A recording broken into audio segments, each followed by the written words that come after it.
I'm given that A and B are right angles. These two are right angles. I want to prove that A is congruent to B. I want to prove that these two angles are congruent, that these two angles have the same measure.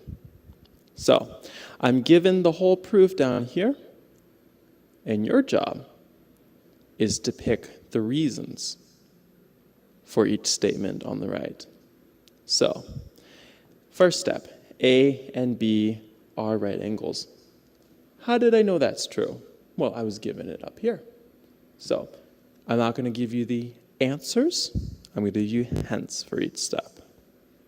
Which of these says that if I'm given a statement up there, it must be true down here? Think about that. Next step. The measure of A equals 90 degrees. Measure of B equals 90 degrees. Well, A and B are both right angles, so it would make sense that they're both equal to 90 degrees. Which of these statements says that a right angle must be equal to 90 degrees? Think about that. All right, so next step. How did it go from here to there? The measure of A is 90, and measure of B is 90. Well, measure of A must be equal to the measure of B. That's what this statement is saying right there. Or another way of putting it, the measure of A is 90, and 90 equals measure of B.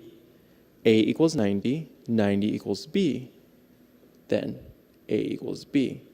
Which of these statements says that if A equals 90 and 90 equals B, then A equals B?